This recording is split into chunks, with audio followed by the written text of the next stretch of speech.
നീലാംബരി രചന നീലാംബരി അവതരണം ഷാഹുൽ മലയിൽ editing Faisal C Nooncheri. Jan അവന്റെ മുഖം വരിഞ്ഞു മുറുകി. ഒരു ഡയറി കഴിഞ്ഞിരിക്കുന്നു. അടുത്ത ഡയറി എടുക്കാനായി അവൻ വേഗത്തിൽ ഡ്രസ്സിംഗ് റൂമിലേക്ക് നടന്നു. വാൾഡ്രോബ് തുറന്ന് വായിച്ചു കഴിഞ്ഞ ഡയറി തിരികെ വെച്ച ശേഷം അടുത്ത ഡയറി അവൻ കയ്യിലെടുത്തു. ആദ്യത്തെ പോലെ ക്ഷമയോടെ വായിക്കാൻ സാധിക്കാഞ്ഞിട്ടാവണം അവനത് മൊത്തത്തിലൊന്ന് മറിച്ചു നോക്കി. അവന്റെ നെഞ്ച് വേഗത്തിൽ മിടിക്കാൻ തുടങ്ങി. അല്പം മാത്രമേ അതിലുള്ളൂ. ബാക്കി പേജുകളിൽ ഒന്നും തന്നെ ഇല്ല. വായിച്ചു തുടങ്ങിയതും അവനൊരു കാര്യം മനസ്സിലായി.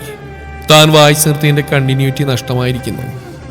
ഭദ്രക്കും നാദിനിടയിൽ പിന്നീട് സംഭവിച്ച കാര്യങ്ങളൊന്നും തന്നെ ഈ ഡയറിയിലില്ല. ഈ ഡയറിയുടെ തുടക്കം തന്നെ നാദ് മാൻഷനിൽ നിന്നുമാണ്. നാദിന്റെ കൂടെ ഉണ്ടായിരുന്ന ശിവന്റെ രൂപം മനസ്സിലേക്ക് വന്നു. അവൻ ആ ഡയറി ധൃതിയിൽ വായിച്ചു തുടങ്ങി. ഓരോ താളുകളായി വായിച്ചു തീർക്കുമ്പോഴും ജാന മനസ്സിൽ തെളിഞ്ഞ അത്രയും തന്റെ മമ്മയൊരിക്കൽ അങ്കിളിന്റെ പ്രണയത്തെക്കുറിച്ച് തന്നോട് തുറന്നു പറഞ്ഞ രംഗമായിരുന്നു. തന്റെ നാദിയേട്ടനൊരു പ്രണയമുണ്ടായിരുന്നു എന്ന് മമ്മയെന്ന് പറയുമ്പോൾ മമ്മയോട് താൻ ദേഷ്യപ്പെട്ടതും മുറി അടച്ചിരുന്നു. അവസാനം ഭദ്രാമയുടെ ഫോട്ടോ കാട്ടി തന്നെ കൺവീൻസ് ചെയ്തു. ഒരു കഥ പോലെ മമ്മ തന്നോട് പറഞ്ഞ കാര്യങ്ങളും അവസാനമായി അങ്കിൾ മമ്മയോട് യാത്ര പറഞ്ഞു പോയതുമൊക്കെ ജാന്റെ മനസ്സിൽ ഒരു തിരശ്ശീലയിൽ എന്ന പോലെ കടന്നുപോയി. ഭദ്ര എന്ന പേരും അവളുടെ തറവാടും മറച്ചുവെച്ച് നാദ് തന്റെ പെങ്ങൾക്കുമ്പിൽ തന്റെ പ്രണയത്തെക്കുറിച്ച് മനസ്സുറന്ന രംഗം. അതായിരുന്നു ആ ഡയറിയുടെ തുടക്കവും. മേലാറ്റൂർ മനയിൽ നിന്ന് അങ്കിൾ തിരികെ വന്നിരുന്നു. തന്റെ പ്രിയപ്പെട്ടവൾക്ക് നാദ പാരൽസ് എന്ന ഫാഷൻ കമ്പനി സർപ്രൈസായി സമ്മാനിക്കാനുള്ള തയ്യാറെടുപ്പുകൾക്ക് അന്നായിരുന്നു തുടക്കം കുറിച്ചത്. പിന്നീട് അദ്ദേഹം തിരികെ പോയ ശേഷം പിന്നെ ആരും അദ്ദേഹത്തെ കണ്ടിട്ടില്ല. പിന്നീടുള്ള ഓരോ താളുകൾ വായിക്കുമ്പോഴും ജാന്റെ കണ്ണുകൾ ചുമന്ന് കലങ്ങി. തന്റെ അങ്കിൾ തന്നോട് പറഞ്ഞ ചില കാര്യങ്ങൾ അവന്റെ മനസ്സിലേക്ക് കടന്നു വന്നു. അതായിരുന്നു ആ ഡയറിയിൽ അടുത്ത കുറച്ച് പേജുകളിൽ ഉണ്ടായിരുന്നത്. നീലാംബരിയോട് താൻ ഇപ്പോഴും തുറന്നു പറയാത്ത തന്റെ പ്രണയം അന്നത്തെ ദിവസം മുതലാണ് തുടങ്ങിയത്. തന്റെ 6-ാം വയസ്സിൽ. അത് കേൾക്കാനാണ് നീലാംബരി കാത്തിരിക്കുന്നു. Flash back. പിറ്റേ ദിവസം തിരികെ പോകുന്നതിന് മുമ്പ് നാദ് ജാന വാരിയെടുത്ത് ഗാർഡനിലേക്ക് കൊണ്ടുപോയി. അവനെ മടിയിലിരുത്തി അവന്റെ തോളിലൂടെ കൈ ചുറ്റി തന്നോട് കൂടുതൽ ചേർത്തു പിടിച്ചു നാഥ്. ജാൻ, do you know what love is? Nad അവന്റെ മുഖത്ത് നോക്കി ചോദിച്ചു. കൊച്ചു ജാന്റെ മുഖത്ത് ഗൗരവം മാത്രമായിരുന്നു അപ്പോൾ. I don't know what love is. പക്ഷെ അമ്മ പറഞ്ഞിട്ടുണ്ട് ലവിനടുത്ത് റിലേഷൻഷിപ്പിനെ ഹോൾഡ് ചെയ്ത് വെക്കാൻ കഴിയുമെന്ന്. യെസ്, സ്നേഹം നഷ്ടപ്പെടുമ്പോഴാണ് നമുക്കൊരു ബന്ധത്തിൽ പിടിച്ചു നിൽക്കാൻ കഴിയാതെ വരുന്നത്. ജാൻ, നീ വളർന്നു വലുതാകുമ്പോൾ നിനക്കും ഉണ്ടാവും ഹോൾഡ് വെക്കാൻ തോന്നുന്ന ഒരു ലവ്, വിട്ടുകളയാൻ തോന്നാത്ത, ചേർത്ത് പിടിക്കാൻ മാത്രം തോന്നുന്ന ഒരു ലവ്. ആ കുഞ്ഞു മനസ്സിൽ സംശയങ്ങൾ നിറഞ്ഞു. Uncle, how do I recognise it? ആ ചോദ്യത്തിന് നാഥ് വിദൂരതയിലേക്ക് നോക്കി പുഞ്ചിരിച്ചുകൊണ്ട് മറുപടി പറഞ്ഞു. കണ്ണുകളിലേക്ക് നോക്കി. ആദ്യ കാഴ്ചയിൽ തന്നെ നമുക്ക് മനസ്സിലാവും ഈ പ്രണയം എൻ്റെ മാത്രമാണെന്ന്. ഇത്രയും കാലം മറ്റാരിലും കാണാതെ ഞാൻ തേടി നടന്നത് അത് നീയാണെന്ന് നമ്മുടെ ഹൃദയം നമ്മോട് പറയും. അവിടെ നമ്മൾ നിശ്ചലരാവും. മുന്നോട്ട് പോകാൻ കഴിയാതെ, ഇനിയൊരു തേടലിനും അവസരം കൊടുക്കാതെ ആ പോയിന്റിൽ നമ്മൾ കുടുങ്ങിപ്പോവും. അവളാവും നിന്റെ പ്രണയം. നിനക്കായി ഒരുവളുണ്ട് ജാൻ. അങ്ങ് ദൂരെ ആകാശത്തിൽ തെളിയുന്ന കുഞ്ഞു നിലാവിനെ നിനക്കൊരിക്കൽ തൊടാൻ കഴിയും ജാൻ. അന്ന് നീ അവളിൽ കുടുങ്ങിക്കിടക്കും.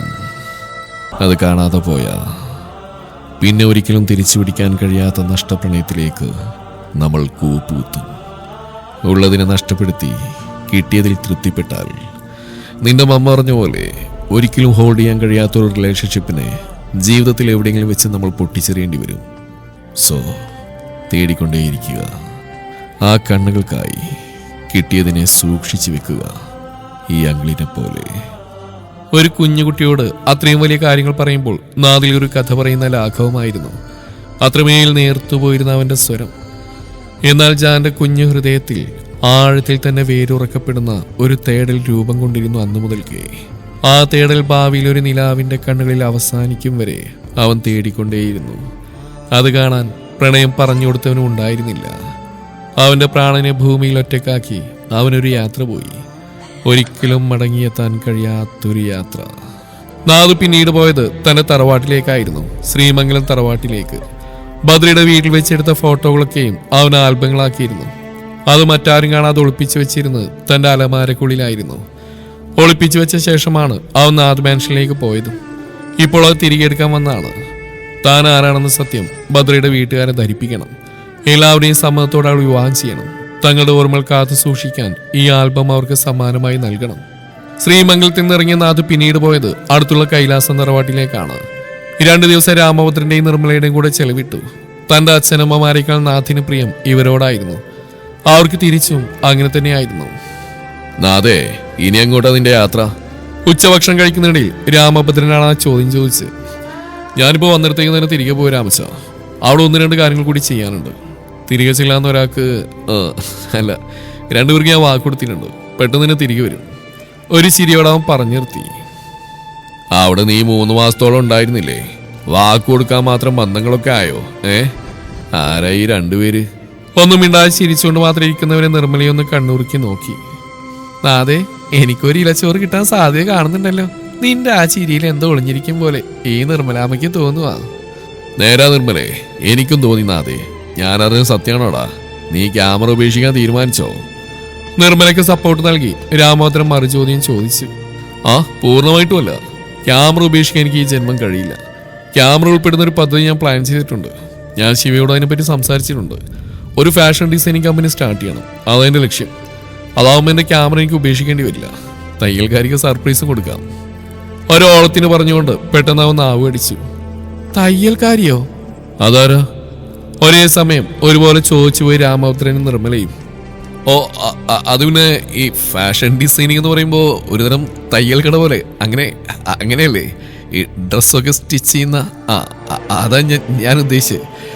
ഈ തൊഴിലില്ലായ്മ രൂക്ഷമാകുന്ന സാഹചര്യത്തിൽ സ്റ്റിച്ചിങ് പഠിച്ചവർക്ക് ഉപയോഗമാവും. എന്താ? വിക്കി വായിൽ തോന്നിയൊക്കെ വിളിച്ചു പോയി നാഥ്. എന്തോ കള്ളത്തരം മടക്കുന്നുണ്ട്. അപ്പൊ ഫാഷൻ കമ്പനിയിൽ ഒതുങ്ങിക്കൂടാനാണോ നിന്റെ തീരുമാനം? ഈ തയ്യൽ മെഷീൻ കൊണ്ടുള്ള കളിയല്ല ഫാഷൻ കമ്പനിയിൽ.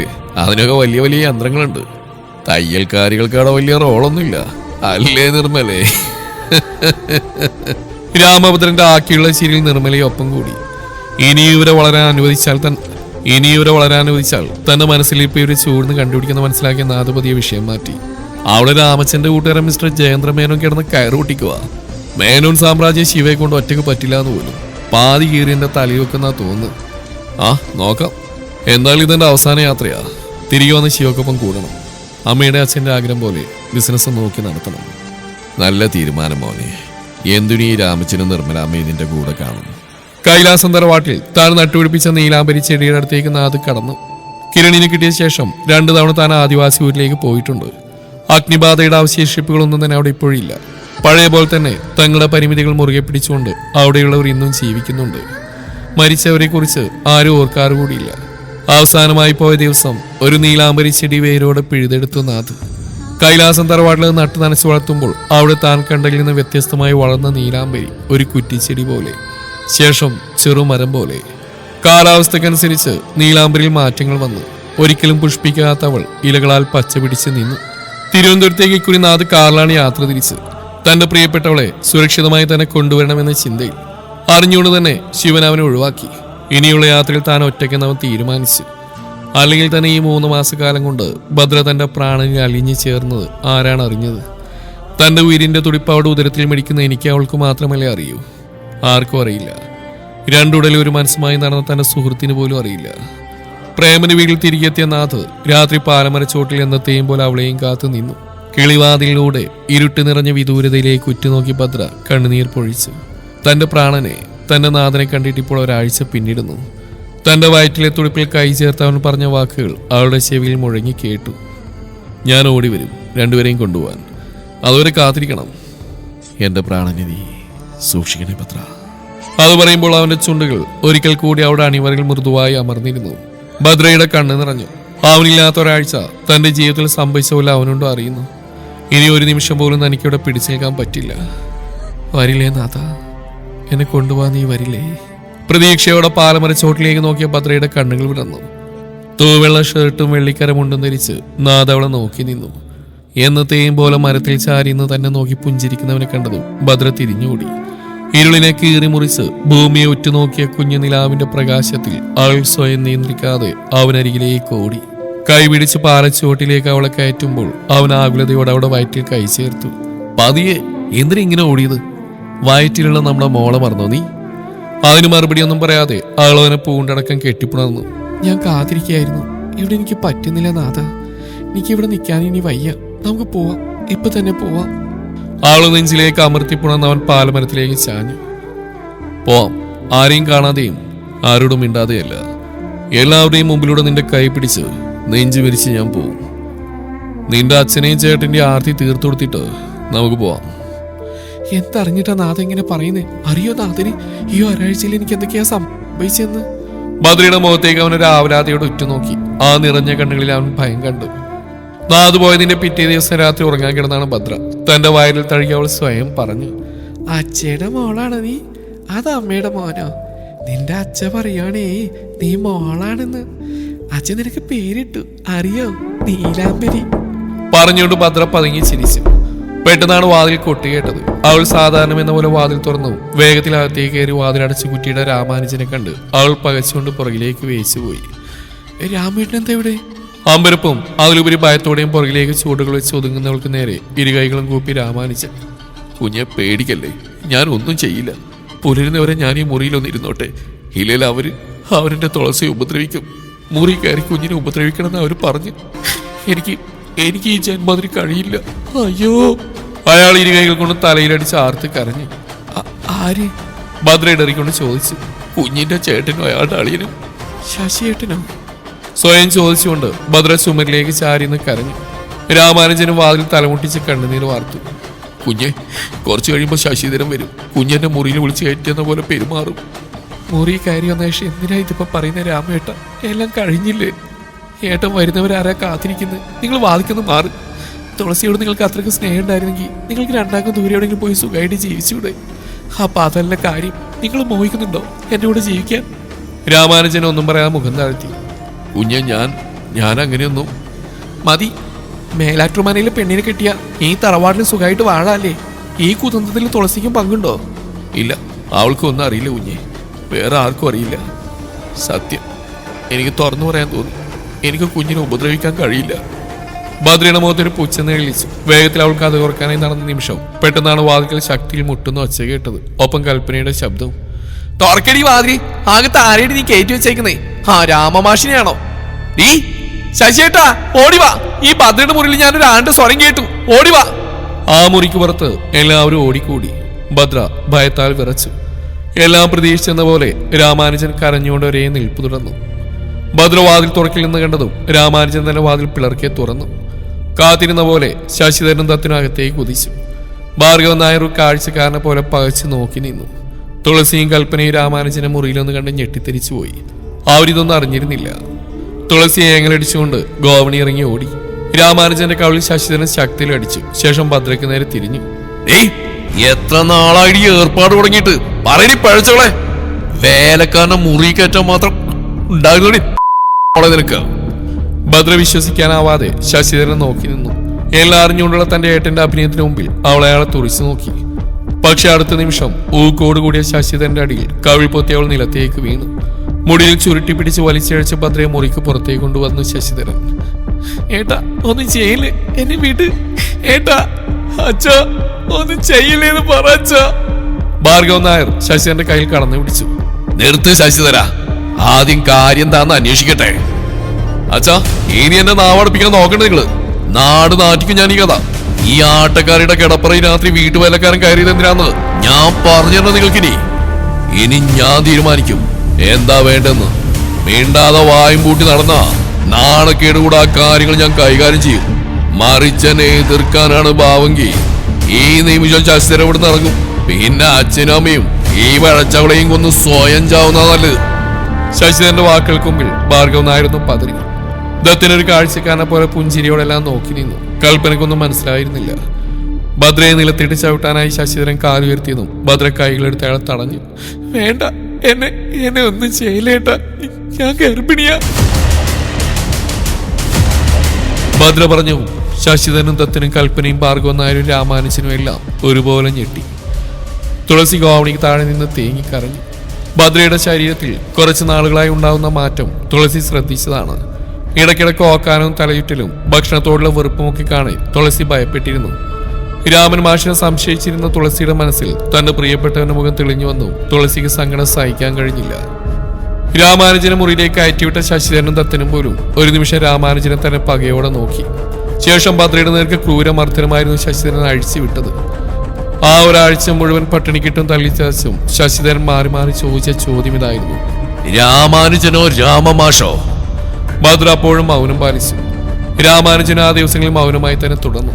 പ്രേമന്റെ സഹായത്തോടെ ശശിധരൻ രഹസ്യമായി രാമമാഷിനോട് കാര്യങ്ങൾ അന്വേഷിച്ചു. അതേ പ്രേമ, ഞാൻ തന്നെയാ. എനിക്ക് ഭദ്രക്കുട്ടിയെ വലിയ ഇഷ്ടമാണ്. അവിടെ വയറ്റിൽ വളരുന്നത് എന്റെ കുഞ്ഞ്. രാമമാഷൻ, എന്നോട് ഈ ചതി വേണ്ടായിരുന്നു. ഞാൻ നടത്തി വരുന്ന സ്ഥാപനത്തിൽ മാഷായി വന്നിട്ട് അവിടെ പഠിക്കാൻ വന്നൊരു കുട്ടിയോട് നിങ്ങളത് കാണിച്ചത്. ഞാൻ ഈ കാര്യം എങ്ങനെ ശശിധരനോട് പറയേണ്ട ദൈവമേ? ശശിധരൻ പലതവണ എന്നോട് ശോഭനയോട് പറഞ്ഞ ആ കുട്ടിക്ക് നിങ്ങളോട് അങ്ങനെ ഒരു താല്പര്യമുള്ളതായിട്ട്. പക്ഷെ എനിക്കങ്ങനെ തോന്നിയിട്ടില്ല. അതുകൊണ്ട് ഞങ്ങൾ അത്ര കാര്യമാക്കിയില്ല. ആകുലതയോടെ പറഞ്ഞുപോയി പ്രേമൻ.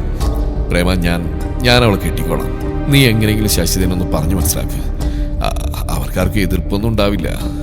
സങ്കടഭാവം നടിച്ച് രാമമാഷ് പറഞ്ഞു. പ്രേമനാകെ ധർമ്മസങ്കടത്തിലായി. പ്രേമൻ രാമമാഷിനൊന്ന് ഇരുത്തി നോക്കി.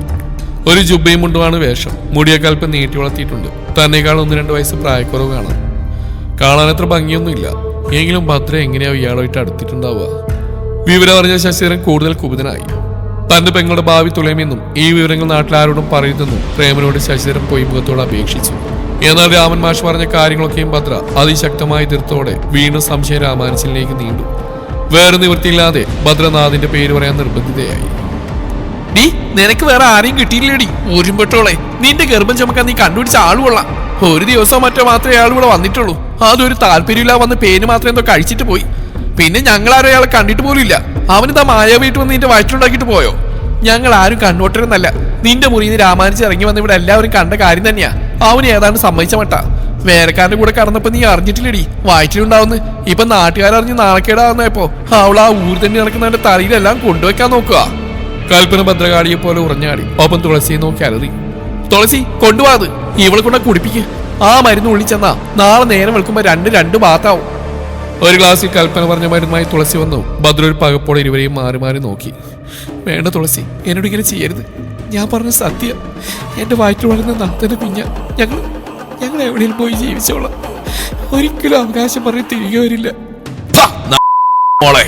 ആ മുറിയിലേക്ക് ശശിധരൻ വേഗത്തിൽ കടന്നു വന്നു. പോയിട്ട് അവകാശം പറഞ്ഞു വരില്ല പോലും. നിന്നെ ഞങ്ങൾ പോകാൻ വിട്ടിട്ട് വേണ്ടേ നീ അവകാശം പറഞ്ഞു വരാൻ? രാമാനുജനെ കൊണ്ട് നിന്റെ കഴുത്തിൽ താലി കെട്ടിക്കാനുള്ള എല്ലാ ഏർപ്പാടും ഞാൻ ചെയ്തിട്ടാ വരുന്നേ. നിന്റെ വയറ്റിൽ കൊടുത്ത ഈ കുട്ടി പോലും ജീവനോട് ഉണ്ടാകാൻ പാടില്ല.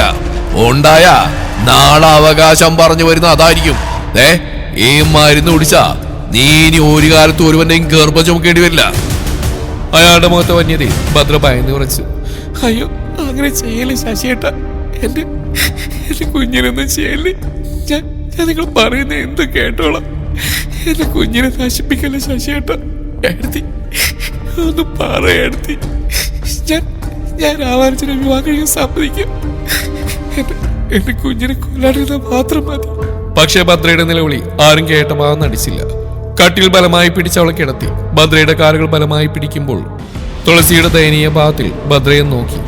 ആ നോട്ടം താങ്ങാൻ കഴിയാതെ തുളസി മിഴികൾ താഴ്ത്തി. തലയും കൈകൾ അമർത്തി പിടിച്ച ശശിധരനും കൽപ്പനയുമാണ്. തുടരും ഈ കഥയുടെ ബാക്കി ഭാഗം നാളെ ഇതേ സമയം.